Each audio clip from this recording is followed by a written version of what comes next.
name is Joseph MacAskill. I was born in Eriskay, 4/4/28, and went to school in Eriskay, primary school, and when I finished that, went fishing at 14 till I went deep sea at 17. But about the politician, I was aboard 3 or 4 times. We used to go out. To begin with, the boats used to go out during the day. There was only one custom man for the whole of Barra South used. Barra Eriskay South used, and regular right up to Harris. And then when they brought in the heavies from the mainland, dozens of them, the boats had to change and go out at night. They were shorter torches, but they managed to get plenty. I remember we stashed 16 cases under our house, and then they were supposed to come and tear most of the houses down till they found the whiskey. So one night we took it out and buried it down on the beach in the sand. And when the tide came in, you wouldn't know anything was there. So then we had the job of, when they gave up, of digging it up again and taking it home. But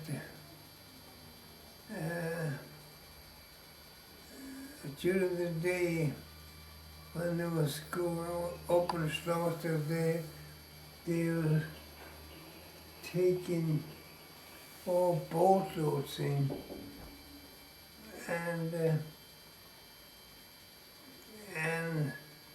my father's boat was his son-in-law, Alistair Johnston, and an Angus McLaren. And they had our house was near the beach, so they had to carry their share quite a long way, taking all night, I suppose.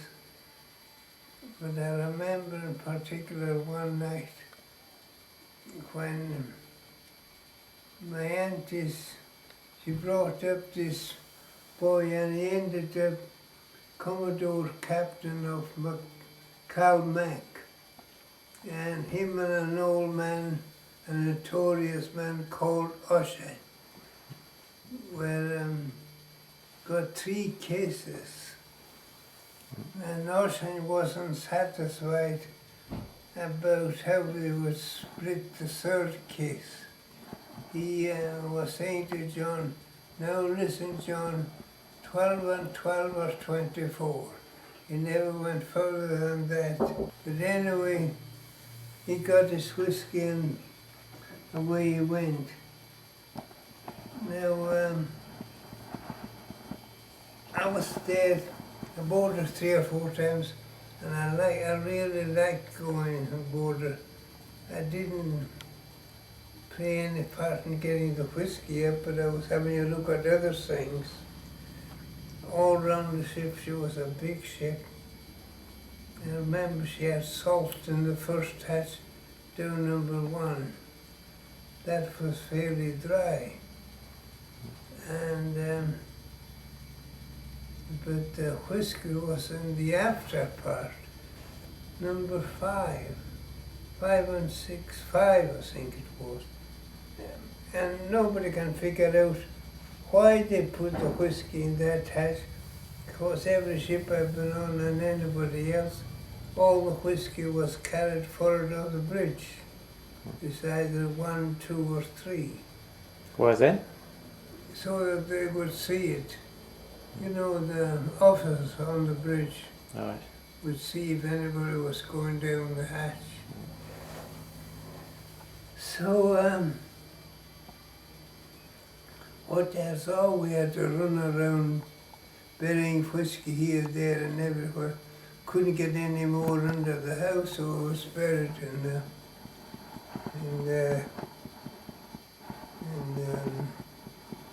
what do you call the cow dung? You know, outside the bias there, dig a hole there and cover it up, and no, they wouldn't touch that anyway. And I think that's all. I remember we never got a chance to bury stout. We had about 5 or 6 cases of stout, and we never got a chance to bury it. And it was left down on the shore. And another thing which I always regret we didn't bury them was the navigation lights. The spare ones, big brass lanterns. Gosh, they would be worth some money now. And when you said they were heavies, what do you mean by that? Who were they? The heavies, the customs. The ones from the mainland, they came with all kinds of gear. They had prongs about this, they were digging it in the ground all over the place. I think they found it, but they didn't find much. Didn't find any. But the one custom man there, the one on the island himself, he was a Highlandman from Mull. MacAskill was his name. He hasn't got a good name in the book about the Polly, but he was a decent man.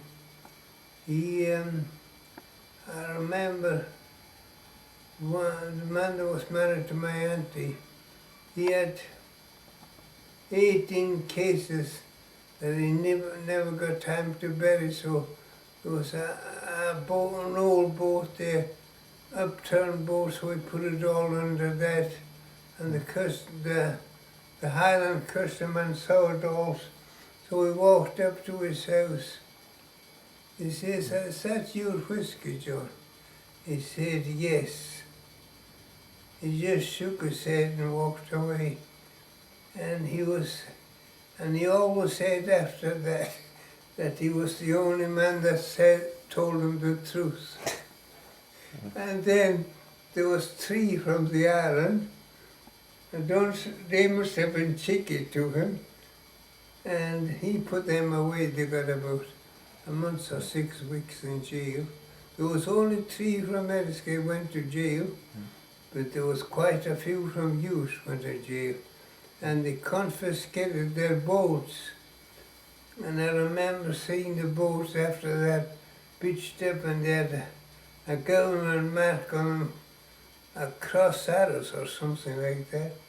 And they had to buy the boats back, but nobody would bid against them, so they got the boats back for £3. So I think that covers it, most of it. Do you remember the storm, or what caused it to sink? Oh yeah, it didn't sink. Yeah, I was going to school in the morning. Oh, a winter's morning, really rough. There was one of the kids from where they would look down and see the ship. Oh, it is a big boat ashore, so we didn't go to school. We went out to have a look. So she lasted a long time there. Then they broke it up, and now they towed her into a sandy beach, and then they couldn't get it off, so they had to cut number 5 and 6 hatches off. Left that, and that was the whiskey hatch. So I suppose there's quite a few bottles there, yeah. Right. And what kind of boat did you go out on? Like what sort of... Oh, they were only 18-footers. The boats were 18-footers. Everybody had a boat. It was a sail, a dipping lug. And that was it, I think. What was the weather like when you went out on the boats? Had it come down then? You wouldn't get out in really rough weather, no. It was fairly good. Breezy, but... And you could only get the whiskey at very, very low tides. And if the tide was in, you wouldn't use above the whiskey. Then when tide came out, the water level dropped. Oh, okay. So how many days did you have sort of being able to sail out to it before? Before they started work, all the salvage people started working, so we never got any more. Except the workers that was working on it, they got plenty. Well, when they went away, the party started, I think, because they couldn't very well have parties. I remember the customs came into my auntie's house, one auntie, and she saw them coming and she didn't have time. She had 2 bottles in the house. She didn't have time to get them outside, so she stuck them in the oven. And she was on pins. They should have noticed there was something wrong going on, but they didn't. Well, they could have. Anyway, the whiskey just exploded, so. Remember there was a beautiful piano in it, and never found out who did it. But the schoolmaster, he heard about it and he wanted it. So he put an offer into the customs that he would buy it, and they wouldn't sell it to him. So next time they came out, the piano was smashed to bits, mother-ins. Oh, yeah. Nobody knew who did it. And was there anything else other than sort of the whiskey and beer and things? Yeah, we got tinned fruit. Don't know why they were sending tinned fruit to the Caribbean. Right. And another thing that was there was great stuff, cords of cloth. Oh, really? Shirting and, you know, really like you shirt there, something like that. There was, it was beautiful stuff. They were all getting the machines ready and making shirts and pajamas and all that. Oh, there was bicycles there in bits. And we never had a bike in Eriskay. Nobody could ride one. They were building them up, they had no tires. And we were riding bikes with no tires.